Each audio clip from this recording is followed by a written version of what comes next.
नमस्कार दोस्तों, मैं आशा करता हूँ आप सभी स्वस्थ होंगे, सुखद होंगे और अपनी जिंदगी का आनंद ले रहे होंगे और आपकी जो पढ़ाई है वह भी अच्छे से चल रही होगी। तो आज का हमारा जो लेक्चर है इंडियन कॉन्स्टिट्यूशन के अंदर, आज हम स्टडी करने वाले हैं हिस्टोरिकल बैकग्राउंड के बारे में। और हिस्टोरिकल बैकग्राउंड के अंदर आज का जो हमारा टॉपिक रहेगा वह रहेगा गवर्नमेंट ऑफ इंडिया एक्ट 1858।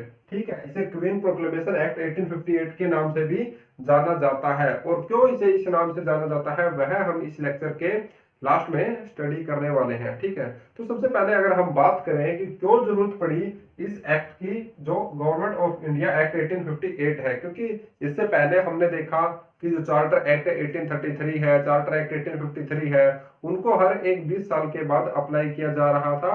और जो ईस्ट इंडिया कंपनी है उसके जो अधिकार है उनके अंदर चेंज किए जा रहे थे और कैसे उन्हें प्रशासन चलाना है उस प्रक्रिया के अंदर हर बार हमें चेंज देखने को मिला था।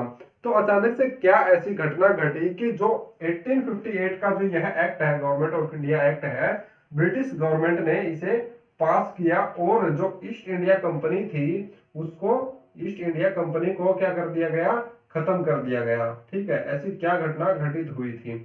सबसे पहले अगर हम देखते हैं जो 1853 का चार्टर एक्ट था, वहां पर हमने बहुत सारे चेंज है वह देखने को मिले थे चार्टर एक्ट के अंदर। वहां पर जो ब्रिटिश गवर्नमेंट है उसने 1853 का जो चार्टर एक्ट था उसके अंदर जो सारे के सारे मोनोपोली ऑफ ट्रेड यानी व्यापार के अधिकार थे, ब्रिटिश ईस्ट इंडिया कंपनी के जो व्यापार के अधिकार थे, मोनोपोली ऑफ ट्रेड,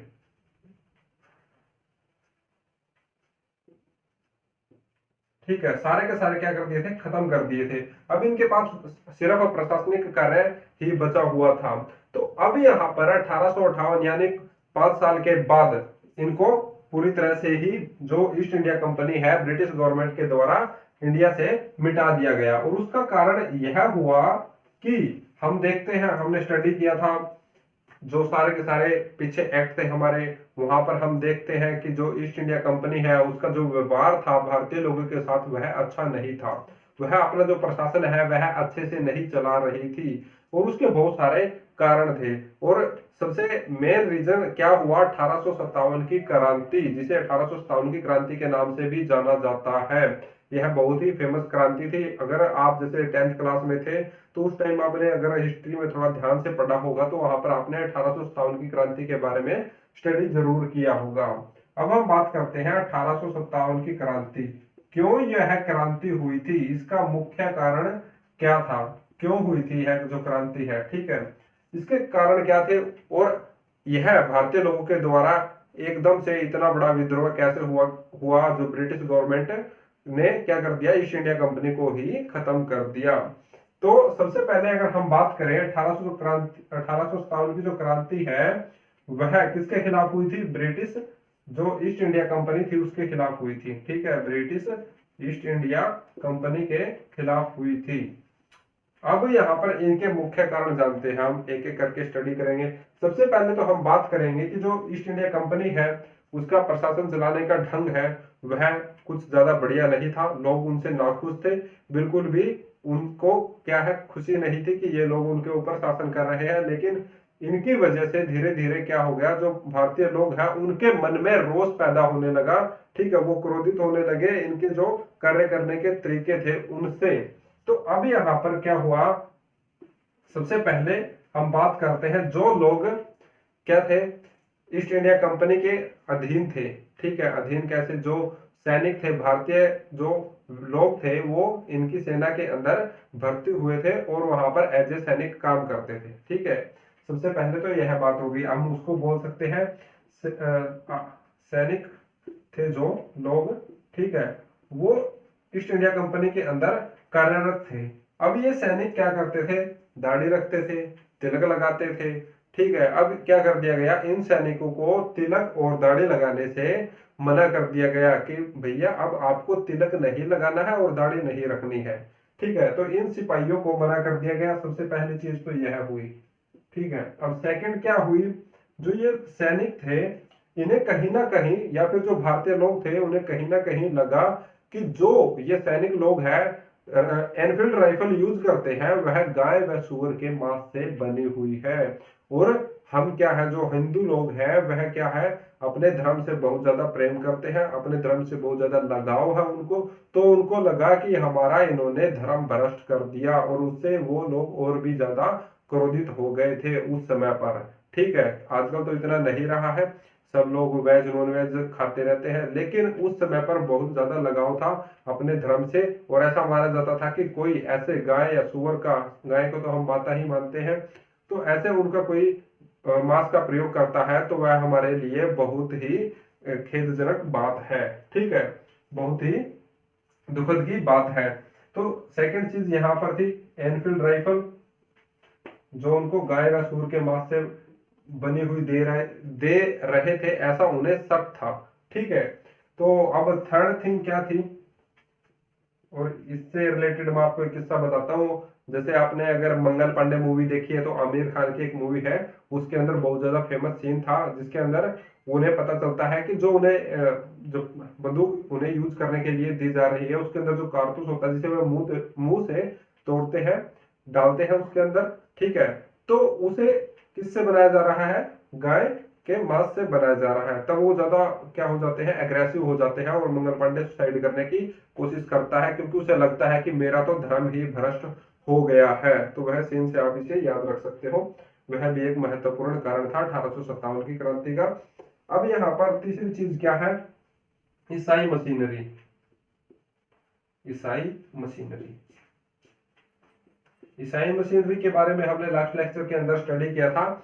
यह ईसाई मशीनरी क्या थी, जो लोग ब्रिटेन से क्या करते थे, अपने धर्म का प्रचार करते थे भारत के अंदर आकर। तो उससे जो भारतीय लोग थे उन्हें लगने लगा कि ये लोग तो हमारा धर्म परिवर्तन करवा देंगे है, क्योंकि वो लोग अपने धर्म का प्रचार कर रहे थे, उन्हें बता रहे थे अगर आप यह धर्म अपनाओगे तो आपको मोक्ष की प्राप्ति होगी, आप ये चीजें करो, ठीक है, आपको ऐसा करना चाहिए। तो यह भी कहीं ना कहीं उनके दिमाग पर इफेक्ट डाल रहा था।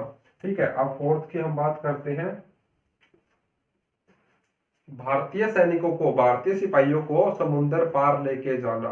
ठीक है, जो ब्रिटिश ईस्ट इंडिया कंपनी थी वह क्या करती थी, जो भारतीय सिपाही थे, ठीक है, जो भारतीय सिपाही थे उनको क्या करती थी, समुद्र पार लेके चली जाती थी अपने व्यापार के काम के लिए।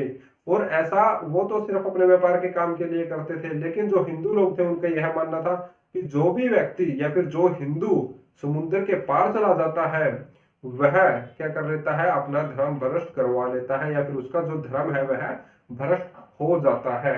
तो कहीं ना कहीं यह भी इनका मानना था। अब हम बात करते हैं आगे, जो हमारी फिफ्थ फिफ्थ क्या हुआ, जो ईस्ट इंडिया कंपनी है वह भारतीय लोगों के लिए कानून बनाना। कैसे कानून बनाना, जो विडो रीमैरिज एक्ट है, ठीक है, यानी कि जो विडो है, जिस किसी भी औरत का हस्बैंड एक्सपायर हो जाता है तो उसकी दोबारा से शादी करवाई जाए, लेकिन उस समय में ऐसा नहीं होता था, वहां पर सती प्रथा चल रही थी। तो वो भी कहीं ना कहीं इफेक्ट डाल रहा था लोगों के मन में। ठीक है, विडो रीमैरिज एक्ट।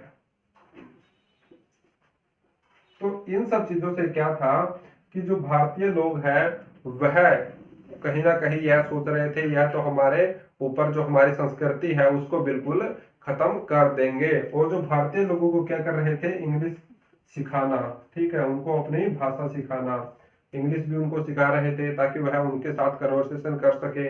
लेकिन उन्हें लगा कि यह हमारी जो मातृभाषा है इसको भी खत्म कर देंगे। तो यहाँ पर यह चीज भी इफेक्ट डाल रही थी।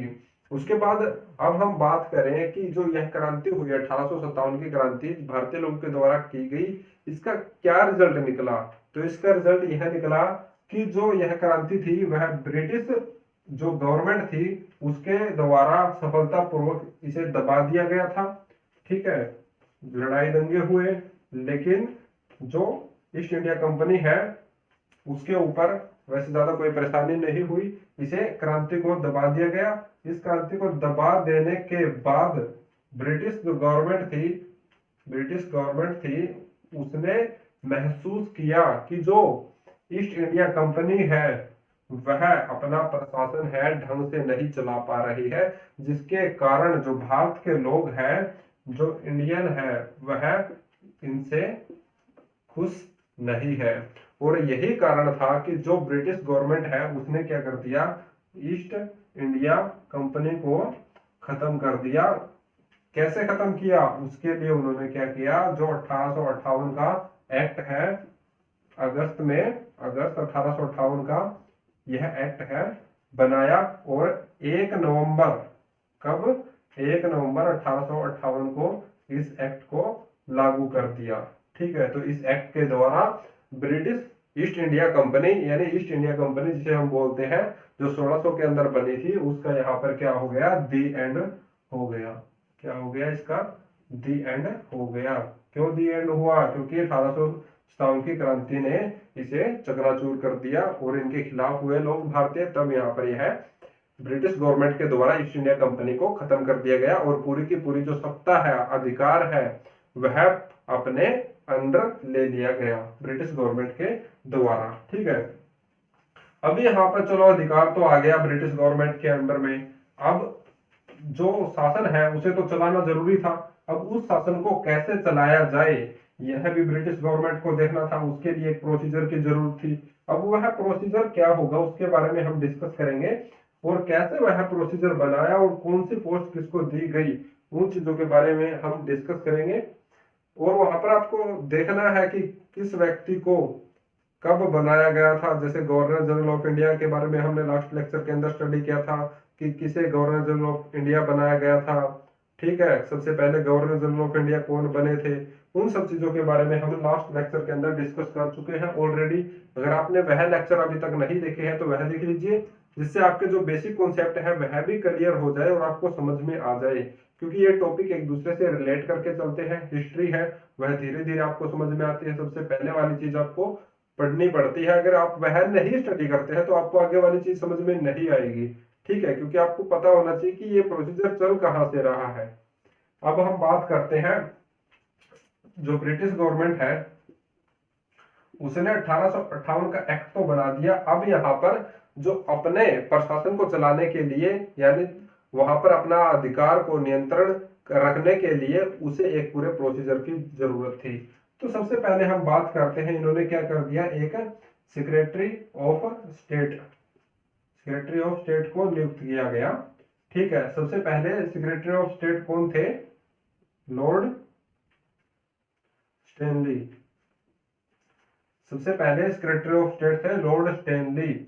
और जो सेक्रेटरी ऑफ स्टेट थे वह कौन थे, ब्रिटेन के अंदर कैबिनेट मंत्री भी थे, ब्रिटेन के अंदर कैबिनेट मिनिस्टर।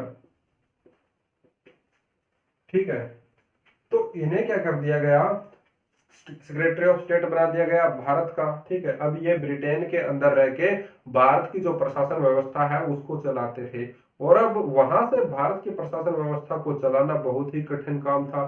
तो इनके लिए एक जो सहायता समिति बनाई गई, जिसके अंदर कितने सदस्य थे, 15 मेंबर थे। ठीक है, ठीक है, 15 मेंबर थे, 15 सदस्य थे। जो कमेटी बनाई गई, जो इनकी क्या करती थी, प्रशासनिक कार्यों में इनकी सहायता करती थी और इनको सलाह वगैरह देती थी, और इनके जो भी कार्य थे उनके अंदर इसकी हेल्प करती थी, जो लॉर्ड स्टैनली था। अब यहाँ पर इतना तो चलो ठीक है। अब वहां से बैठे रह के सारे काम को देख पाना बहुत मुश्किल था।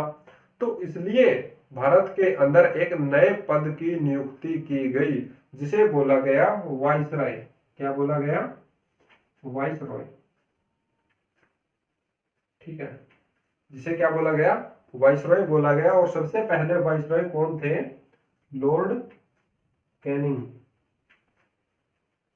Lord Canning.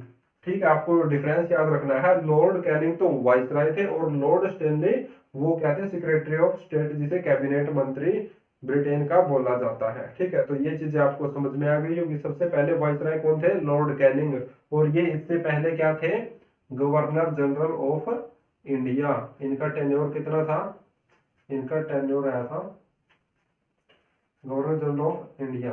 ठीक है, अब इनका टेन्योर कितना था, जब ये 1858 में बने थे तो इन्हें 6 साल के लिए 1864 तक, ठीक है, 1858 टू 1864 तक ये क्या रहे थे, वाइसराय रहे थे, लॉर्ड कैनिंग थे जो। अब यहाँ पर जो लॉर्ड कैनिंग है वह किसका प्रतिनिधित्व करते थे, वह करते थे सेक्रेटरी ऑफ स्टेट का। ठीक है, यानी जो भी चीजें होती थी वह सेक्रेटरी ऑफ स्टेट को बताते थे कि अब यहाँ पर इंडिया के अंदर यह चीजें चल रही है। लेकिन जो एक्ट्स वगैरह है, जैसे 1858 का एक्ट है, वह तो ब्रिटिश गवर्नमेंट के द्वारा ही बनाया गया ना, क्योंकि सारा का सारा प्रोसीजर तो ऊपर से ही चल रहा था, ये सिर्फ एम्प्लॉय थी। जैसे हमारे आजकल आईएएस आईपीएस अधिकारी होते हैं और वो क्या करते हैं, जिले को संभालते हैं। ठीक है, वहां पर प्रशासन व्यवस्था को देखते हैं, तो वैसे ही इनका काम था। यहाँ पर समझ में आ गया होगा आपको यहाँ तक, मैं एक बार और रिपीट कर देता हूँ। सेक्रेटरी ऑफ स्टेट थे सबसे पहले, फर्स्ट सेक्रेटरी ऑफ स्टेट, लिख लीजिए अगर आप नोट कर रहे हैं तो, बाकी कोई खास बड़ी बात नहीं है इसमें, याद हो जाएगा। First secretary of state Lord Stanley, 15 members इसकी सहायता के लिए रखे गए। और जो वाइसराय का नया पद है वह बनाया गया 1858 का जो एक्ट था उसके अनुसार, जिसके अंदर सबसे पहले जो वाइसराय थे लॉर्ड कैनिंग थे, 1858 से 1864 तक ये रहे थे, और गवर्नर जनरल ऑफ इंडिया भी थे ये उससे पहले। ठीक है, यानी 1858 में ये गवर्नर जनरल ऑफ इंडिया थे, और जैसे ये अगस्त के अंदर यह एक्ट बना तो इन्हें ही वाइसराय बना दिया गया। ठीक है, वो पद खत्म कर दिया गया जो गवर्नर जनरल ऑफ इंडिया का था।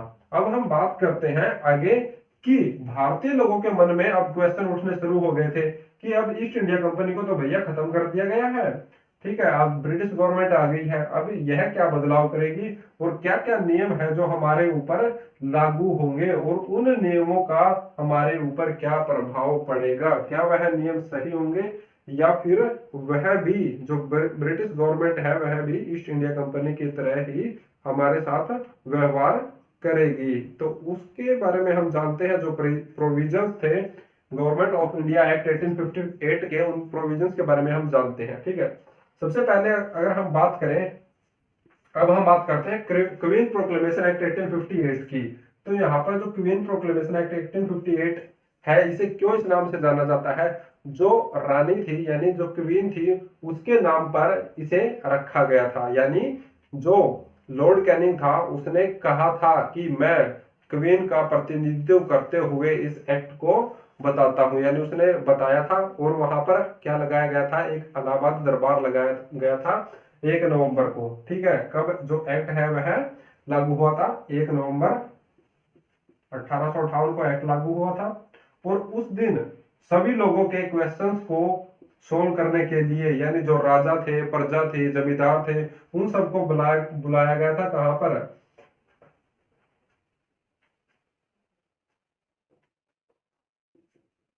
इलाहाबाद दरबार। ठीक है, इलाहाबाद दरबार लगा, और वहां पर उन सभी लोगों को बुलाया गया, और वहां पर उन सब लोगों के क्वेश्चन जितने भी थे उनको हल किया गया। ठीक है, जितने भी क्वेश्चन थे उनके, किसी के मन में कोई भी बात थी, अब कैसा प्रशासन चलेगा, कैसे जो ये ब्रिटिश गवर्नमेंट है हमारे ऊपर जो नियम है वह लागू करेगी। तो सबसे पहले अब हम बात करते हैं जो उसके अंदर प्रोविजन थे वह कौन कौन से थे। ठीक है, अब यहाँ पर उस दिन क्या हुआ, सबसे पहले उसके अंदर प्रोविजन थे कि जो अब ब्रिटिश गवर्नमेंट है वह, अब उसने क्या कर लिया है, सारा का सारा जो प्रशासन है भारत का अपने हाथों में ले लिया है, और जो ईस्ट इंडिया कंपनी है उसको क्या कर दिया है, खत्म कर दिया है। ठीक है, खत्म कर दिया है। तो सबसे पहली चीज ये थी। सेकंड, अब भारत के अंदर क्या होगा, जो ब्रिटिश गवर्नमेंट है उसका राज चलेगा, और जो लोग यानी जो सैनिक या सिपाही जो पहले ईस्ट इंडिया कंपनी के अंदर काम करते थे, अब उन सिपाहियों को क्या कर दिया गया है, डायरेक्ट ब्रिटेन की सेना के अंदर भर्ती कर लिया गया है, और वह ऐसा माना जाएगा कि अब वह ब्रिटेन के ही सिपाही है। ठीक है, अब सिपाहियों को यह अधिकार मिल गया था कि वह अब डायरेक्ट ब्रिटिश गवर्नमेंट के अंडर आ गए थे। थर्ड थिंग की अगर हम बात करें, डॉक्ट्राइन ऑफ लैप्स के बारे में हमने लास्ट लास्ट लेक्चर में स्टडी किया था। डॉक्ट्राइन ऑफ लैप्स के बारे में, डॉक्ट्राइन ऑफ लैप्स के बारे में हमने लास्ट लेक्चर के अंदर डिटेल में स्टडी किया था कि यह स्कीम क्या थी। जो लॉर्ड डलहौजी था उसने इस स्कीम के अंदर क्या कर लिया था, जितने भी अक्षेत्र थे जहां पर राजा होते थे जो, उनके जो बच्चे नहीं होते थे तो उन क्षेत्रों को अपने अधिकार में कर लिया था कि अगर आपको बच्चा नहीं हुआ और आप अडॉप्ट करके किसी को अपनी गद्दी पर बैठा रहे हो तो ऐसा नहीं चलेगा। ठीक है, तो वहां पर इस स्कीम के अंडर उन्होंने बहुत सारे क्षेत्रों को अपने संकलन में ले लिया था। लेकिन यहाँ पर इसे ब्रिटिश गवर्नमेंट ने 1858 के एक्ट के दौरान क्या कर दिया गया, खत्म कर दिया गया कि अब किसी भी क्षेत्र को संकलन में नहीं लिया जाएगा डॉक्ट्राइन ऑफ लैप्स के द्वारा। नंबर 4, जो लोग किसी भी धर्म को यानी रिलीजन से रिलेटेड, ठीक है, जो लोग किसी भी धर्म को मानना चाहते हैं वह अपना धर्म मान सकते हैं, किसी के ऊपर कोई पाबंदी नहीं लगाई जाएगी। आपको अगर तिलक लगाना है आप तिलक लगाइए, आपको दाढ़ी रखनी है दाढ़ी रखिए, ठीक है, आपको जो धर्म अपनाना है आप अपना सकते हैं, आपके ऊपर कोई भी रोक ऐसी नहीं लगेगी और किसी भी तरह की रेस्ट्रिक्शंस आपके ऊपर नहीं लगाई जाएगी। ठीक है, अब यहाँ तक आगे हम फिफ्थ की बात करते हैं। अब हम तो रिलीजन तक तो हम पहुंच गए, डॉक्ट्राइन ऑफ लैप्स के बारे में पता कर लिया हमने, और सिपाहियों के बारे में हमने पता कर लिया, ईस्ट इंडिया कंपनी को यहाँ पर खत्म कर दिया गया। अब हम यहाँ पर बात करते हैं न्याय की, कि जो सभी के सभी लोग हैं, ठीक है, उनको न्याय दिया जाएगा, किसी भी व्यक्ति के साथ अन्याय नहीं होगा। ठीक है, तो यहाँ सभी व्यक्तियों को समान समझा जाएगा, किसी भी व्यक्ति के साथ अन्याय नहीं होगा, सबके जो अधिकार है उनका पालन होगा, अगर किसी के साथ दुर्व्यवहार होता है तो उसको न्याय दिलवाया जाएगा। तो ये सारे चेंजेस है ब्रिटिश गवर्नमेंट के द्वारा किए गए थे। 1858 का जो एक्ट था, या हम बोले कि जो 1858 का एक्ट है वह लागू हुआ, वहां पर ईस्ट इंडिया कंपनी कर दी खत्म। ठीक है, इस कंपनी के खत्म होने के बाद सारी की सारी सत्ता कहां पर आ गई, ब्रिटिश गवर्नमेंट के हाथ में आ गई, और यहाँ से जो एक नई शुरुआत है वह हुई। जो ब्रिटिश गवर्नमेंट थी उसने पूर्ण तरह से अपना अधिकार भारत के ऊपर जमा लिया था। तो आई होप आपको जो लेक्चर है वह समझ में आ गया होगा, और इसके अंदर इंपॉर्टेंट चीजें कुछ यही है कि आप इनके जो नाम है, जैसे सबसे पहले जो वाइसराय कौन बने थे, सबसे पहले सेक्रेटरी ऑफ स्टेट कौन थे, इनके बारे में आपको पता होना चाहिए, और 1858 का जो एक्ट है वह क्यों लागू हुआ था, उसके पीछे का रीजन क्या था, जो हमने डिटेल के अंदर डिस्कस कर लिया है। तो आई होप, मैं आशा करता हूँ आपको सभी की सभी चीजें क्लियर हो गई होगी। अगर फिर भी आपकी कोई बात रह जाती है या फिर आपको कुछ अन्य क्वेश्चन है आपका एक्स्ट्रा है पूछना चाहते हैं, तो आप कमेंट सेक्शन में जाकर कमेंट कर सकते हैं, हम आपका आंसर जरूर देंगे। तो इसी के साथ चलते हैं और मिलते हैं नेक्स्ट वीडियो के साथ, तब तक के लिए अपना ख्याल रखें, सुखद रहें, स्वस्थ रहें, धन्यवाद।